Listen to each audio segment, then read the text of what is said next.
वकार जब तक जिंदा रहा तुम्हारी हमदर्दी में ऐसे बोलता रहा जैसे तुम उसकी सगी औलाद हो, यहां तक कि तुम्हें जामिन पर भी तरजीह देता रहा। उसे तो तुम्हारी नहुसत ने मार डाला। अब क्या वही मंतर तुम इफ्तिखार पर भी फूंक रही हो? ताईजान, आप जो कुछ भी कह रही हैं, मैंने ऐसा कुछ भी नहीं किया। तो फिर यकायक इफ्तिखार तुम्हारे हमदर्द बनकर उस रिश्ते की मुखालफत पर क्यों उतर आए? बड़े ताया से तो मैंने एक लफ्ज नहीं कहा। आप चाहें तो कसम ले लें मुझसे। मैं तुम्हें अच्छी तरह से जानती हूँ क्योंकि तुम्हारी माँ भी तुम जैसी थी। वो तुम्हारे बाप से किसी शादी में मिली थी, उसके बाद से उसने एजाज पर ऐसी स्याह नजर डाली कि मेरे महके और ससुराल की बुनियादें तक खिलाकर रख दी। क्या आप हर बात में मेरी माँ को बीच में क्यों ले आती हैं? मेरे सामने आवाज निकालने की कोशिश मत करना। मैं अच्छी तरह से जानती हूँ तुम अपनी माँ के नक्शे कदम पर चलते हुए तारीख दोहराना चाहती हो, लेकिन मैं तुम्हें ऐसा करने नहीं दूंगी। तुम्हारी ये तखरीब कारियां मैं किसी भी सूरत कामयाब नहीं होने दूंगी। मामा, क्या हुआ?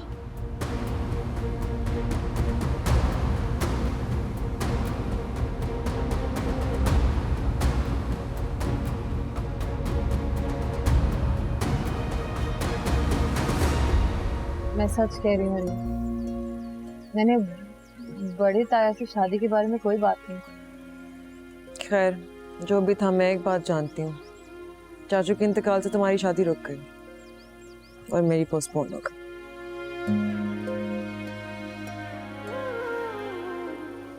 मैं तुम्हें एक बात बताऊं, जब मेरी शादी की डेट फिक्स हुई थी ना, मैं बहुत खुश थी।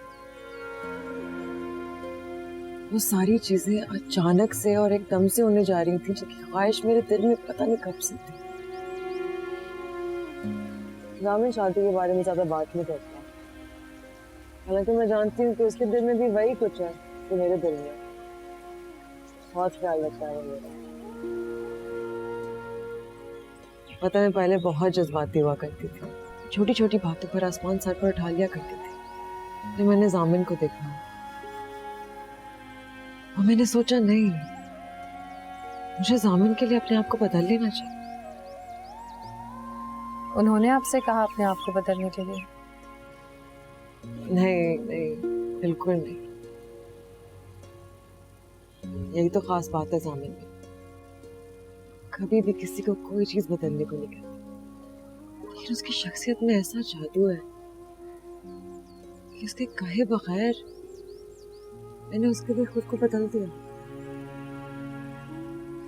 इसलिए अब वो मेरी हर बात मानता है। मसलन कौन सी बात है? तुम्हें याद है उस रात वो खाना नहीं खा रहा था, तुम भी गई थी ना उसे बुलाने, लेकिन उसने मना कर दिया था। जब मैं गई थी उसे बुलाने, उसने मुझे मना नहीं किया। इनफैक्ट हम दोनों ने एक साथ बैठकर खाना खाया। मुझे और मेरी हर बात को बहुत अहमियत है। प्यार में आदमी दिन को रात और रात को दिन भी मान लेता है कजन। तुम चुप चुप कर मेरी बातें सुन रहे थे? नहीं, बस अभी आया। शहर की शक्ल तो देखो, ऐसे लग रहा है जेलस हो रही है तुम्हारी बातें। जी नहीं, ऐसी कोई बात नहीं। अच्छा, तो फिर शायद अजियत हो रही है आपको हरीम की बातें सुनकर। आप प्लीज मुझसे फजूल बातें ना किया करें। राफिक सर,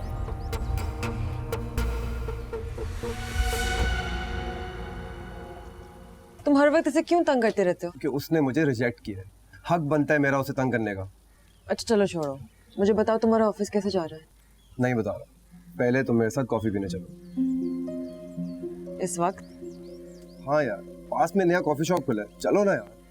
अच्छा जामिन कौन है, तो फिर चलते हैं। सामिन के साथ तो तुम जाती रहती हो, कभी मेरे साथ भी चलो, मुझे तुमसे बात करनी है।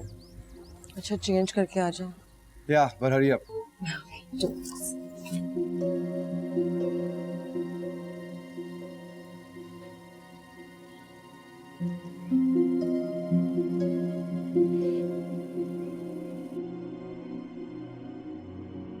कोई शिकवा करो पर बात करो, दर्द बांटने दो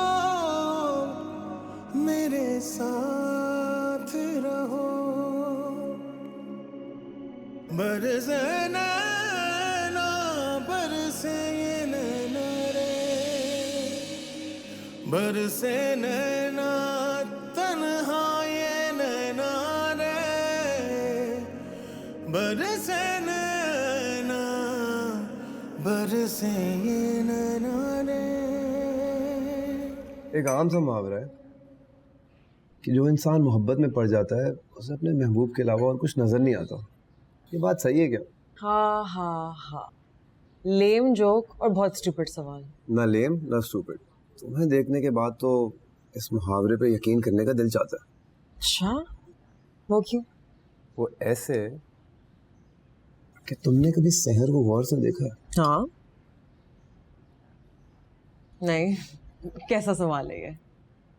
स्पेशली उस वक्त जब तुम उससे जामिन के बारे में बात कर रही होती हो, जैसे आज कर रही थी। नहीं, लेकिन मैं उसे गौर से क्यों देखूंगी? तुम्हें एक बात बताऊं? क्या? मुझे लगता है कि तुम्हारी कजन सहर तुम्हारे जामिन से मोहब्बत करती है। What? तुम क्या बकवास कर रहे हो? बकवास नहीं कर रहा, मैं तो सिर्फ कड़ियां मिला रहा हूँ। कौन सी कड़ियां? देखो राफी, मुझे तंग मत करो, ठीक है? मैं तुम्हें तंग नहीं कर रहा, तुम मेरी दोस्त हो, मेरी बेस्ट फ्रेंड हो, मेरी कजन हो तुम यार। मैं तो सिर्फ वो बोल रहा हूँ जो मैंने देखा, जो मैंने फील किया। Rafe, this is nonsense.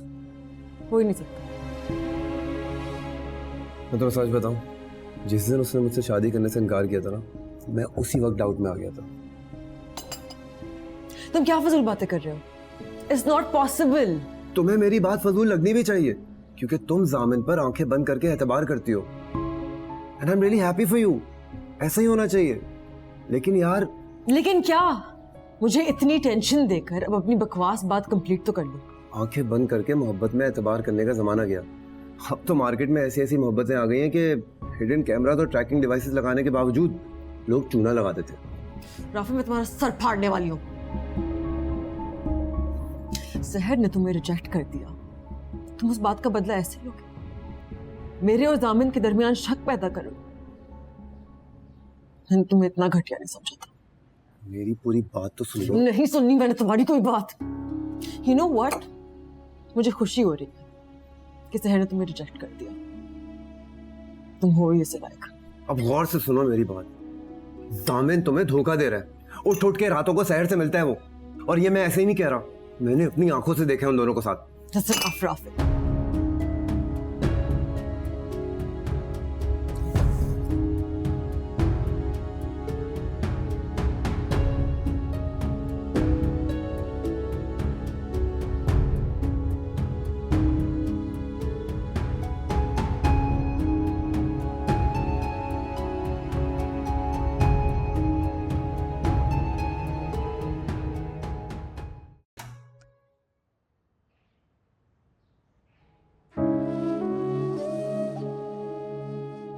ये क्या मुन्नज़ा, तुमने अपने कमरे से निकलना ही छोड़ दिया? क्या करूं भाभी जान, अब मेरा दिल ही नहीं चाहता कुछ भी करने को। किसी भी अपने की मौत बड़ी बेरहम होती है मुन्नज़ा। वो पीछे रह जाने वाले की जिंदगी से सारे रंग, सारी उम्मीदें छीन कर अपने साथ ले जाती है। सही कह रही हैं आप। लेकिन मुन्नज़ा, मरने वाले के साथ मरा तो नहीं जा सकता। ये सच है कि वक़ार के साथ जिंदगी ने वफा नहीं की, लेकिन मुन्नज़ा, हम लोग भी तो हैं इस घर में तुम्हारे साथ।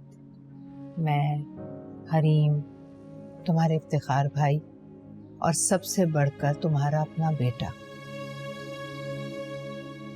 तुम किसी और के लिए ना सही, सामिन के लिए कमरे से बाहर निकला करो। वो आ जाता है मेरे पास, मैं भी चली जाती हूँ उसके कमरे में कभी कभी। देखो मुन्नज़ा, सबसे ज्यादा उसे तुम्हारी दिलजोई की जरूरत है। अब तुम ही उसका वाहिद सहारा हो। आप ऐसा क्यों कह रही हैं भाभी जान? सच कहूं तो जब से ये स्याहबख्त लड़की इस घर में आई है, मेरे दिल में हर वक्त वसवसे उठते रहते हैं। तुम्हें याद नहीं, राफे भी इस लड़की की वजह से घर छोड़कर जा रहा था। इतनी मुश्किल से रोका था मैंने अपने भतीजे को। सहर की शादी हो जाती तो ठीक था। पता नहीं इफ्तिखार भाई उसकी शादी क्यों नहीं होने दे रहे। कोई माने ना माने, मुझे इस लड़की पर जो पहले दिन शक हुआ था वो आज भी कायम है। सब्ज़ कदम है ये लड़की।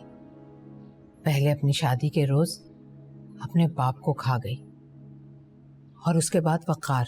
आप ठीक कह रही हैं भाभी, वकार भी हर वक्त उसी की फिक्र में लगे रहते थे। इसीलिए तो कह रही हूँ कि तुम जामिन पर नजर रखो। मैं खुदा न खास्ता शक नहीं कर रही। अरे मेरा अपना बच्चा है, मुझे पूरा भरोसा है उस पर।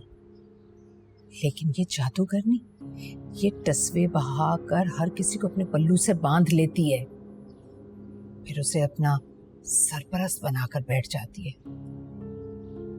और फिर निकल जाती है उसे। तुम समझ रही हो ना?